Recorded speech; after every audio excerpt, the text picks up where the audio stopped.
저희가 첼시에 왔는데 이곳에 이제 저희가 좀 많은 딜을 진행한 랜턴하우스라는 곳도 있고 또 그 앞에 요새 좀 가장 맨하탄에서 가장 많이 좀 판매가 되고 있는 콘도인 원 하이라인 콘도를 방문할 일이 있어서 왔다가 이제 식사도 할 겸 저기 그 원 하이라인 콘도 앞에 있는 훅샵이라는 데 왔는데요. 요새 질문을 많이 받는 내용들이 있어서 그런 내용을 좀 공유를 한번 해볼까 해요. 그게 이제 421A Tax Abatement라는 프로그램인데 뉴욕에 있는 콘도에 대해서 관심이 있는 분들이 한 번쯤은 들어보셨을 것 같아요. 이게 부동산세 면제가 되는 프로그램이 있다. 그래서 뭐 짧게는 10년, 길게는 25년 이렇게 면제가 되는데 이게 10년 다 면제가 아니고 25년 다 면제가 아니라 한 10년 같은 경우에는 4년까지 100% 면제, 그 다음에 80%, 60%, 40% 이렇게 점점 세금을 면제해주는 그 비율이 좀 낮아지면서 결국에는 시간이 지나면 기존에 내야 됐었던 텍스를 다 내야 되는 그런 프로그램인데 이 프로그램이 뭐 어떤 배경을 갖고 나왔는지 아니면 이게 이제 어떤 물건들을 대상으로 이런 세금에 대한 혜택이 주어지는지를 모르고 그냥 단순히 세금 면제라는 거에 대한 부분 때문에 되게 많은 관심을 가지시는 분들이 계시는 것 같아서 물론 당연히 세금 면제가 되면 너무 좋죠. 그렇지만 정확한 배경을 알고 있어야지 내가 투자를 할 때 이제 좀 더 합리적인 투자를 할 수 있을 것 같아요. 이 421A는 1971년도에 뉴욕이 좀 어려운 시점에 개발도 좀 미진하고 여러 가지로 좀 도시 활성화가 필요한 때에 정부가 그런 활성화를 유도하기 위해서 이 아주 낙후된 지역이나 아니면 개발이 전혀 이루어지지 않고 있는 지역에 어떤 주거용 프로젝트를 하는 경우에 이런 자격 조건을 갖춘 디벨로퍼가 들어와서 할 때 이제 기간별로 길게는 25년까지 세금을 면제를 해주는 프로그램이에요. 그게 2000년도 좀 지나서 2016년도까지인가 계속 존속이 되오다가 잠시 멈췄었어요. 근데 그때 뉴욕 주지사가 또 그런 프로그램을 부활시켜야 된다라고 해서 다시 시작됐다가 사실 이제 작년에 최종 종료가 됐었거든요. 지금 뭐 이런 421A 프로그램을 인조이하고 있는 그런 대표적인 프로젝트들은 뭐 원 맨하탄 스퀘어, 많은 분들이 알고 있는 뭐 허슨야드의 15 허슨야드, 그리고 브루클린에 저도 상당히 마음에 들었던 프로젝트이긴 한데 이제 브루클린 포인트라는 곳이 있고요. 또 이제 저 50가 위쪽으로 올라가면 웨스트 엔드, 허드슨 강변에 새로 올라가는 뭐 리버사이드 이쪽에 콘도들이 아직도 면제를 받는 기간이 꽤 많이 남아있는 콘도들이에요. 워럴라인 스퀘어 같은 경우도 이제 그런 면제를 좀 받는 부분이 있는데 사실 여기서 좀 생각해야 되는 부분이 텍스 면제를 받는 이 콘도들을 매입할 때는 내가 앞으로 내야 되는 세금이 면제돼야 되는 부분에 대해서 바이어 입장에서는 이게 크레딧으로 생각을 하죠. 10년이 됐든 15년이 됐든 내가 한 달에 뭐 200만 불 기준에 보통 한 1년에 15,000불에서 2만 불 정도의 세금을 내게 되는데 10년을 면제받으면 20만 불에 대한 혜택을 내가 받는구나.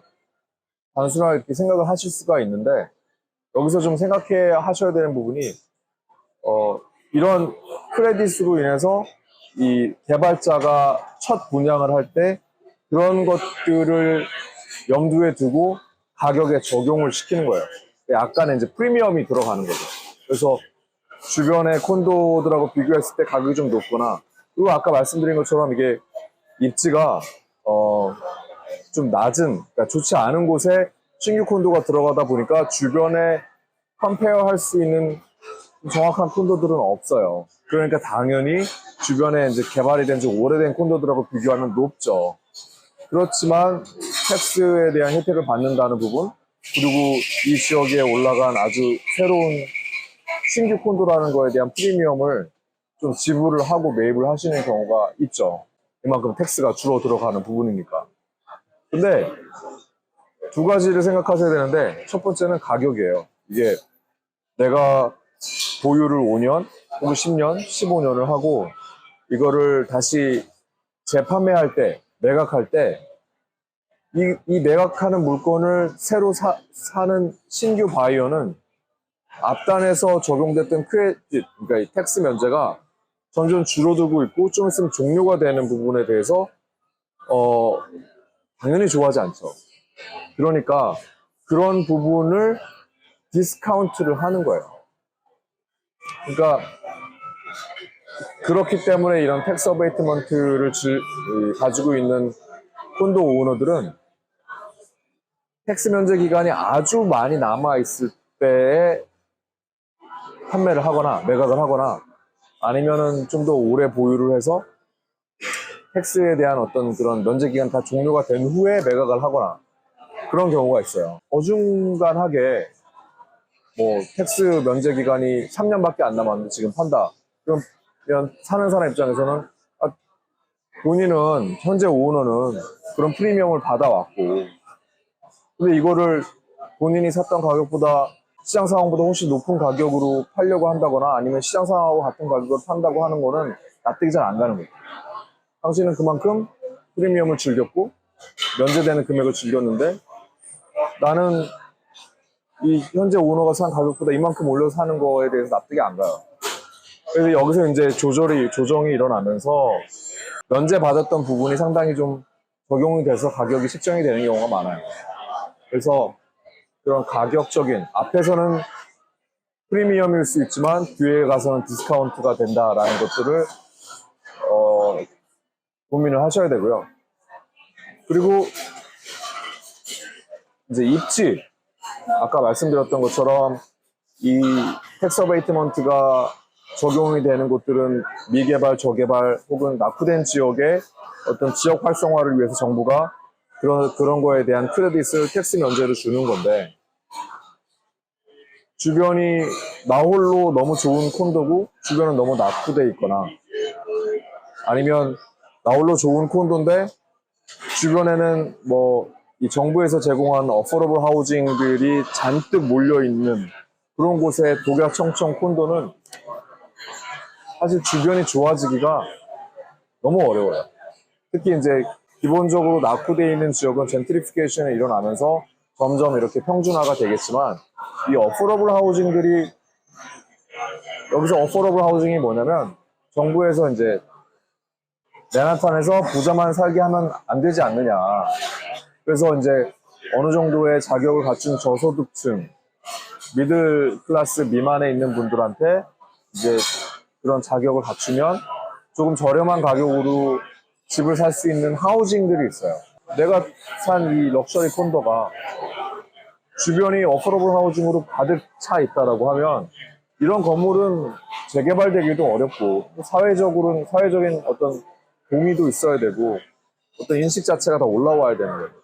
그러면 이런 경우에는 아까 같이 그냥 좀 낙후되어 있는 그런 지역보다 개발이 주변이 나아지는데 시간이 엄청나게 오래 걸리는 거죠.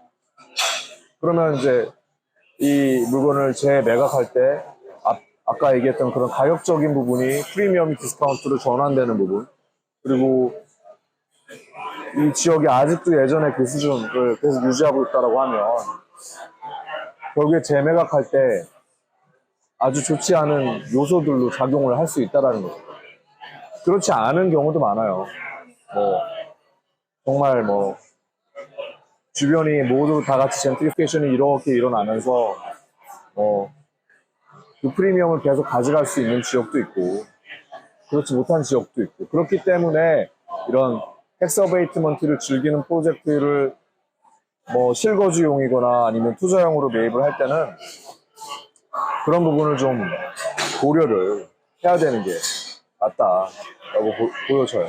수요와 공급 안에서 얼마나 많은 이 구매자들이 여기에 관심을 보이냐라는 건데 뭐 전통적으로 아주 그런 부촌으로 인식된 뭐 이런 뭐 어퍼 웨스트, 뭐 센트럴 파크, 콜럼버스 서클 이런 어퍼 이스트 이런 쪽도 있고 또 지난 한 15년 동안 계속 이렇게 중심지 기능으로 올라오는 그런 이 웨스트 다운타운 오히려 이런 지역들의 프리미엄 오히려 이런 지역들 이런 프라임 지역으로 인식되는 지역에 똘똘한 거를 하나를 하는 게 사실은 이런 모두가 원하고 모두가 살고 싶어하는 동네에 모두가 좋아하는 법한 그런 빌딩에 물건을 사는 게 투자적인 부분에서는 훨씬 더 메이크 센스 한다.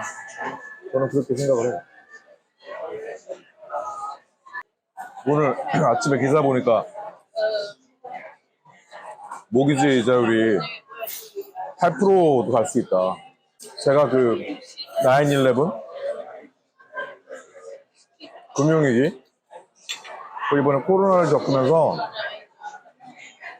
그 세계의 빅 위기를 할 때 뭐 9/11 때는 학교에 다니고 있었지만 어찌됐든 그때도 부동산을 공부하고 있었으니까 부동산에 대해서 관심 있어 하면서 겪은 3번의 사이클이기 때문에 위기이기 때문에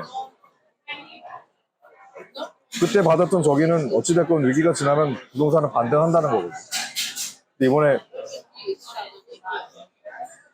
이런 이자율 때문에 대단히 그런 주거용 이런 한두 개 유닛을 소유하고 있는 그런 분들뿐만 아니라 그 멀티 패밀리 그러니까 뭐 한 20개, 30개 유닛을 가지고 임대를 주는 빌딩의 주인들도 그동안 이자를 못 낸 사람들이라든지 근데 이제 융자 기간의 만료가 됨으로 인해서 재융자를 받아야 되는데 막 2%씩 내다가 7%, 8% 내려고 하면 그리고 이제 저희 고객들 중에 지금 빌딩을 매입하는 분들도 융자 얻는 분들은 8% 이상 나오는 경우가 허다해요.